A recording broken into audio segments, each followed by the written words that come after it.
I'm Junius H. Moody, a minister. I've been in Williamsburg since 1926. George Preston Crump, the only one. I'm 78 years old, I've been here all my life. Alexander Lee, and I've been here for 74 years. James B. Tabb Sr., known as Jimmy, born March the 24th, 1926. My name is Doris Crump Rainey. I've been a resident for 61 years. Nathaniel H. Reed, Jr. I've been in Williamsburg 65 years. My name is Philip Cook. I've been in Williamsburg all my life. I am W.M. Wallace, and I've been in Williamsburg since 1929.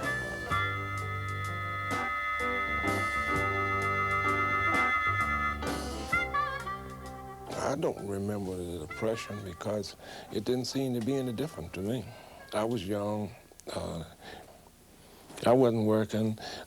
We had food. We had clothing. They may not have been the best of them, but my mother used to say a clean rag was better than a dirty rag. So I really didn't feel the Depression. I didn't know anything about the Depression until it was all over. I heard about it, I read about depression, but to me at that time, it didn't mean anything because, see, we were eating and we had clothes, no money, didn't have any money, but your father was working and he had a garden and he raising pigs. So really, in all honesty, I could see around me so many people were in the same shape that we were in. But then I hear some of the older fellas say, well, people are out of job. But around here, everybody that wanted to work, like a college, the hospital, and naval weapons station, you didn't make any money, but you could work, you see. So I really didn't realize, I learned more about the Depression after I got up and started working than I did when I was in it.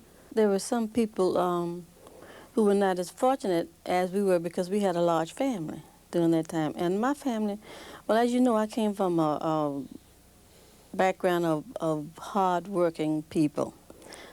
So we had no problem with securing things because my dad was a hard worker. And by being a large family, we got things in bulk. Like we got flour in barrels. And we got potatoes in bags, what you call, what we call those bags? Potato sacks. A lot of people was out of a job during them times that was here, but not as bad as it was in like Newport News or Richmond or someplace. They had where you could help each other out, the College of Williamsburg. Well, I said, for instance, 5 or 6 guys was working that knew you or knew me. You'd work in their place a while, and he come out in the street, see? And then when the check come, he pay you for the days that you work for him, see? So you had a job to make some money for your family. And you get a little piece of meat, some flour, some meal, some sugar, and whatnot, with the money, with that little bit of money. And the asylum was around there, you do the same thing around there. Somebody would come, now what you doing today? Nothing. How about working my place a couple of days? You go around and work for him a couple of days. When the check come in, he pay you, see? And the things where he could bring home, he give you some of that where he bring home.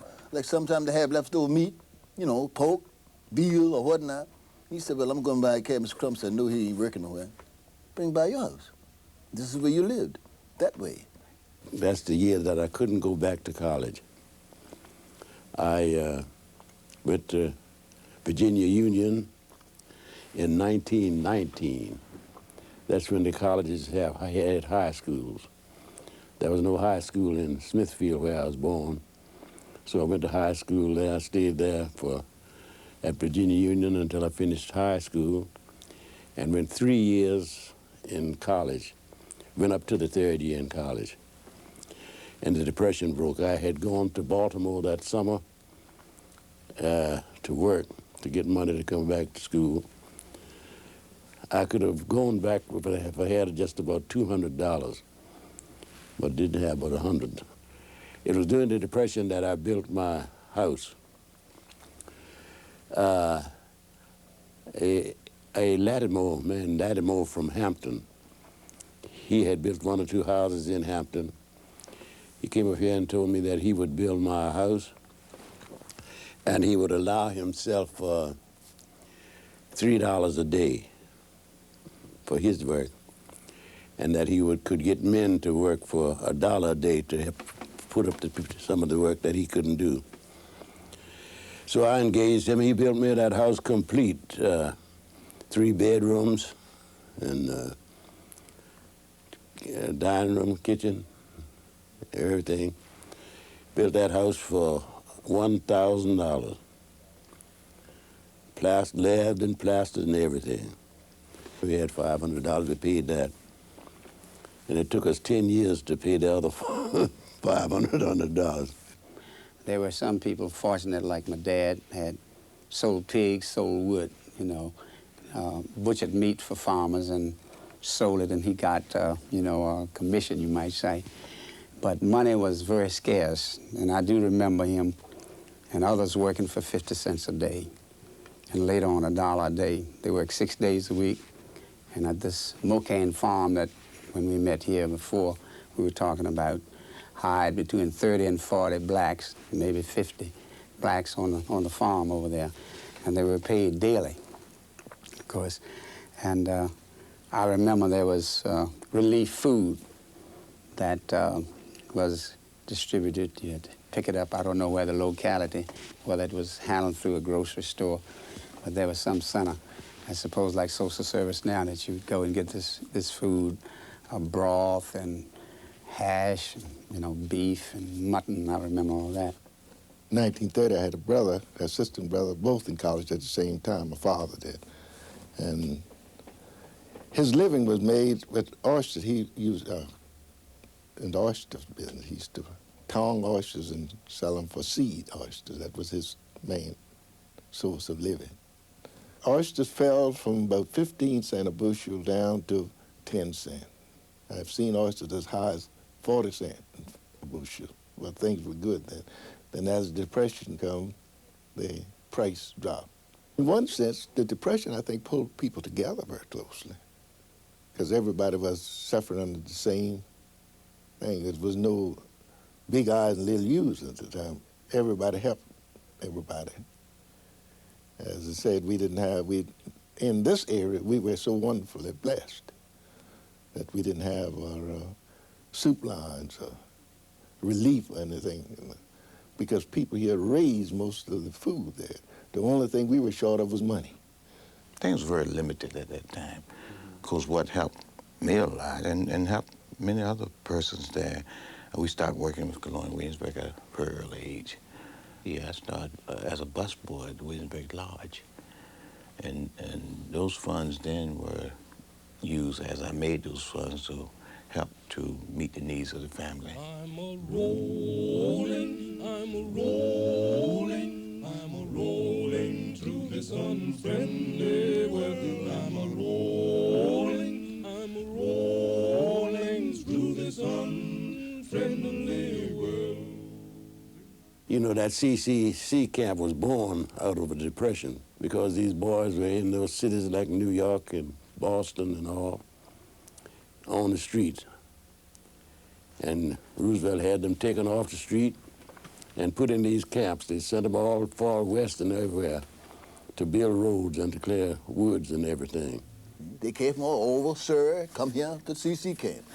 From that, they organized a mosquito gang. See what I mean? If you didn't have no work, they were settler people, called a mosquito gang. They go all through the swamps and spray the swamp and kill the mosquitoes. Now you see mosquitoes eat you up now. You ain't got nobody spraying no mosquitoes now. But they did it at that time. They were trying to make work for everybody. Our boys from this area, the majority of them were sent to other areas. It was rare to find that they would take you from until the last of the CC camp. In the first beginning of it, all the men that were registered in CC camp, if you lived in James City County, they would send you to Hanover or some other county. I myself tried to get into CC camp. Well, I couldn't get into CC camp nor my brother, because when they came down to investigate, they said my father and them we had chickens. My mother raised chickens and ducks and geese and a yard full of them, and we had a big garden because we didn't have anything else to do, so we worked in the garden, see. And they said, no, we couldn't go in. But I wanted to go in for the money. And because me and my brother, because we had to leave it for those who didn't have anything. So I could accept that. During the summertime, I was there every day. I'd eat breakfast at home and go over to CC camp, eat lunch over there, eat dinner, and come home by 9:30 that night. I was over there as much as CC boys were. I went out on the truck with them, and when they went to work, they took lunch out there for me, and I wasn't doing nothing but out there with the guys. Learned how to shoot pool. Had one fella cut my hair. All I had to do was sweep it up. Oh, I had it made over at CC camp. All the fellas liked me, apparently. So, and I was a youngster, but I just walk on over CC camp every morning and learned to box over there. And my mother didn't know anything about that. And they had a Friday night boxing match, and I was on the ticket to box that night. And my mother and father went over, and they looked at the program and said, "Who is this on here? Philip Cook, is that you?" I looked at her kind of sheepishly. She said, I told her, "Yes." You won't get in that ring. I didn't either. A lot of the guys that were in the CC, some of them from the north and some from the south, but most of them from the north, they used to come around our schools. We used to play basketball, football. They used to come around and look. Yeah, I remember that very well. And occasionally, we used to go up there and they used to give us a meal, the very best meal in town was up at the CC camp. But the boys that were in the CC camp, and some of them my age, some of them younger than I, but they did get a pay, you see. And of course, they would come around, they could buy a soda, or they could buy a flower for a girl if they had a dance. I couldn't do that. They were paid $30 a month, board and lodging and clothes. And they were supposed to send $30 home and keep the $5 for themselves. I don't know, they tell me some of the boys sent the money home, but the parents would send some of it back to them. And in Williamsburg, when the CC camp was here, they were the best boys in town, so far as the girls are concerned, because they had $5 to spend on them. And it was over where the college is now. And I remember the CC camp because I thought it served a good purpose after the camp was closed. And that was when the government took, and I use the word literally, took the land from the blacks in Magruder and gave them so many days to get out.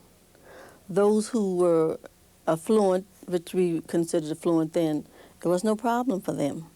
But some of them had a problem finding housing, and the government literally took them up and put them in the CC camp barracks, which is now deserted because the camp was no longer used for the work crew. If I remember correctly, it was just barracks as such. And these barracks were partitioned off. And it made living quarters for those persons who were once located in Magruder that had to move. There were people in the area who was bitter because of the moving out of Magruder. Unfortunately for us, we were not treated like first-class citizens during that time, even when they were the ones that made us what we were, made us homeless. And then we had to go to the CC camp. They didn't provide the roads. They had placed boards out there so that they could get in and out of those barracks because there was so much mud. There was nothing but mud out there. And in wintertime, it was almost impossible for those people to get in and out. So I remember going to see my brother, and I just looked at it and said, how could the government do this? Scandalize my name. Oh, well, I met the deacon just the other day. Oh, Lord, I gave him my right hand. Just as soon as my back was turned, oh, Lord, he scandalized my name. Do you call that a deacon? No, no. Do you call that a deacon? I do know in 1925, Hampton Institute, they were having big plays at Ogden Hall, dances and plays. And the whites in Hampton wanted to go. They went to Ogden Hall because Ogden Hall was the biggest place for assembly at the time. That wasn't the Hampton Coliseum. So the representatives from Hampton, the city of Hampton, had the General Assembly to pass a bill that they would have to, any public meeting would have to be segregated. Du Bois even wrote a letter down here talking about how narrow it was for the people of Hampton to want to segregate and yet want to be exposed to those classical things at the Hampton Institute. So when the board of directors met, they came up with this. The bill read that all public meetings would have to be segregated. And they said it didn't apply to private schools. So that's they put a big sign up on Hampton's campus, Hampton Institute Private School. And they never did give over to segregating in Ogden Hall. When I was 10 years old, we had a tragedy. A soldier was killed after running us down the street. My older sister and two other young ladies. And the two soldiers started saying things to us. And then when we started, trying to walk away, then as we would walk, they would come behind us, so we started running. When we started running, they started running. So then we were screaming and running when Lindsay came out and told them to let us alone. Then the soldiers turned on Lindsay. Lindsay was a young black man that lived on the corner, Lindsay Smith. Lindsay ran home and they pushed their way inside his home. And my understanding is that these two fellas chased him to his house, and he went in and got a shotgun. And they were going to come into his house, and he shot them. One of them walked over to a service station that was next door and dropped. And they hustled him into jail, and they moved him to some place that very few people knew where he was moved to. So they dismissed the charges against him. He didn't serve a day in jail. No more than time he was waiting to go to court. After that, Lindsay just went, he lost his mind behind it. He died in a mental institution. I'm troubled. I'm troubled in mind. If Jesus. The restoration, from some folk point of view, was God sent. To me, it was a bad thing in disguise, you know. It took a lot of the people's homes and some of the people that didn't want to leave. Like I remember vividly my parents talking about a lady that used to sell magazines. I think her name was Miss Emma. Miss Emma had a house right where Brick House Tavern is now. Well, anyhow, she was in the way of progress. And they had something called then condemnation. They would condemn your house. They would condemn anything that they wanted then. In order to condemn Miss Emma's house, they built a big hole. Like they were going down the street, and the only way she could get out of her house through the front door was falling in this hole. So it was a hazard. My understanding is Colonial Williamsburg bought the property and gave her life rights. And they lived a little bit longer than I think Colonial Williamsburg thought they were going to live. So then they went back to try to buy her life rights. And she didn't want to sell. And for some reason or another, there was a big hole dug, and I would imagine it was within 15 feet of that house, and a hole was dug in there about the size of what you would build a basement of a pretty good sized house. And I guess it was about 20, 25 feet deep. And everybody was afraid that if they had a big rain that she'd be washed over in that hole. So then Colonial Williamsburg bought her life rights out and moved her over on Nicholson Street.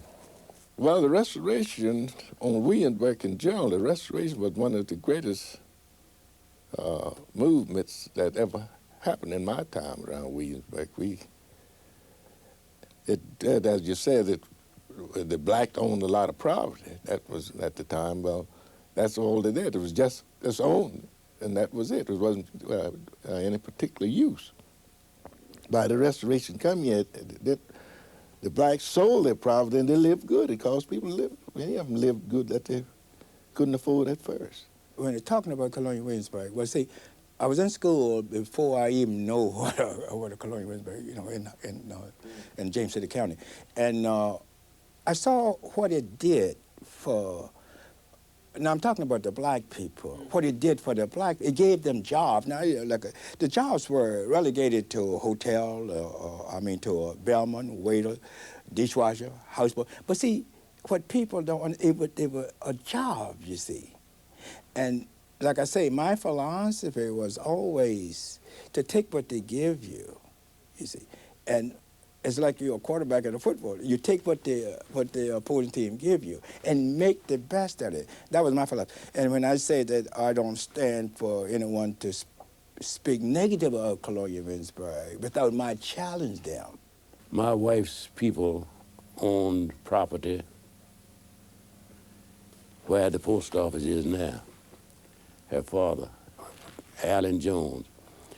He was a big property owner. He owned all of the land from Buck Trout's funeral home out down Ironbar Road down to the Mount Pleasant Church. He had 80 acres of land. After he died, they sold this land to Todd and Brown at the Restoration, where the post office is now. And of course, they had big families, and some of the money dwindled down to my wife, see. Therefore, we had at least $500 to start building the house. That was good for me. I can say that Williamsburg Restoration and Colonial Williamsburg has been good to the community. I don't think nobody can deny it. There were, naturally, as in any firm or any government or anything, there's always, you know, some shortcomings that you can pinpoint and say it should not have been. That was shameful, but after all, as we face slavery, you know, it was a fact, it was, and we have moved from that now, and I don't see nothing wrong with recalling, you know, there are people that question when I say the good old days, you know, these days that we're talking about, the days when we had to go to outdoor privies and we had to go to a store with eggs and trade and go on walk or go on horseback and cut wood and, you know, and have 10 heaters or a stove and put water out, we say, in the sun to take a bath. Some people deny they were good days. I mean, there were a lot of moral values in it. There were a lot of principle. There was a lot of sharing. There was a lot of caring. There was a lot of togetherness. When the battle got hot, way down yonder in the Egypt land, it is way down, little children, way down yonder in the Egypt land. Well, we had some spare time, and people then had a lot of parties. They got together from house to house.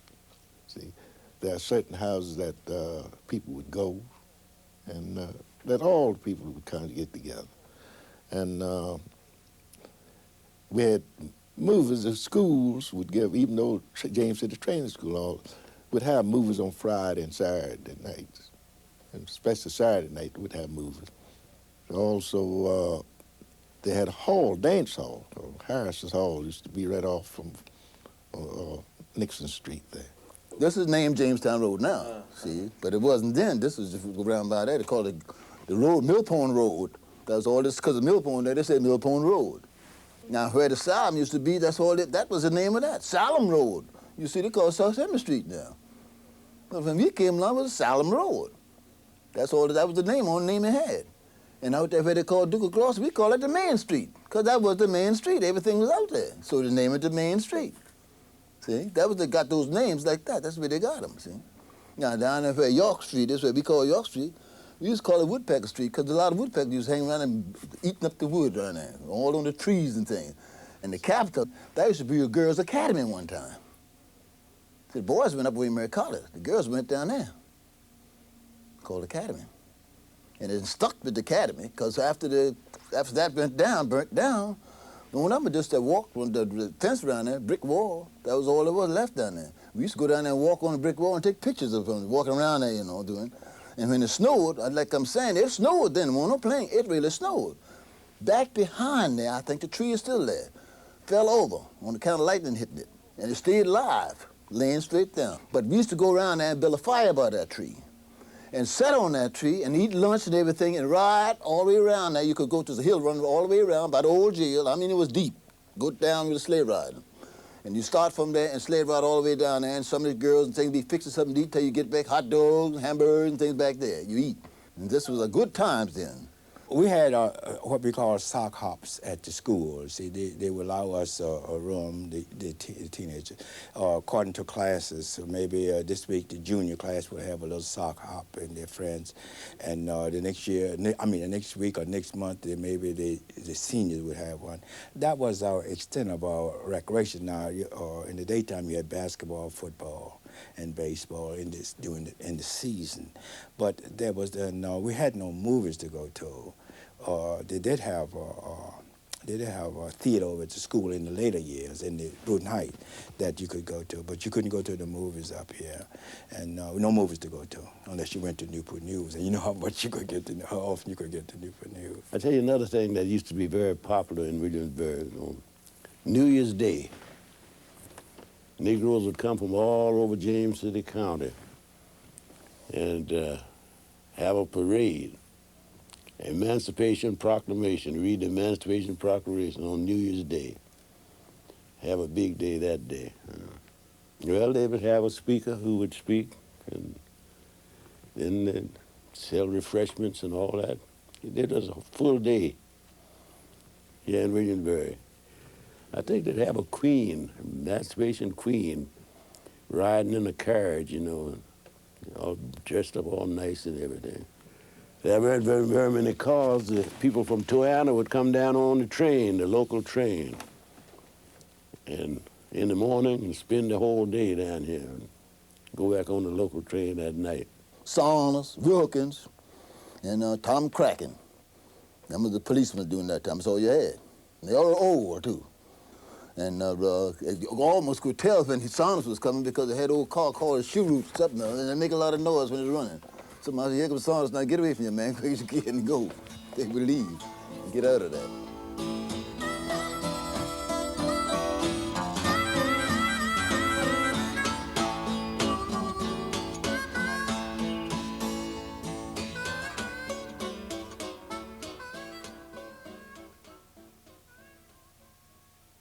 In my younger years, the children had to go to Sunday school. There was no such thing as not going to Sunday school. And then you had to go to church. And then you had to go to BYPU. Now, the grown folk were in the Sunday school and the church, but BYPU was run by the youngsters themselves. So at BYPU is where we had fun. You met your boyfriend. Oh, you get together in groups and talk. And of course, it was supposed to be a religious study. But like I said, it wasn't controlled by the parents. And then after BYPU, we were allowed to walk to the train station and see the trains come in. And of course, your boyfriend would walk to the train station with you. And this was our Sunday. Baptist Young People Union. It was a Christian organization. It's the evening class of just like the Sunday school. In the morning, we used to have BYP. We had programs, and it helped children, because children learn to talk and just talk in public, and we studied the Bible and had plays. And that's was our way of meeting the young girls. Boys liked BYPU because the girls would be out in the evening. We could walk home with them. BYPU was our salvation on Sunday. That's where you met the girls, you know. You were more or less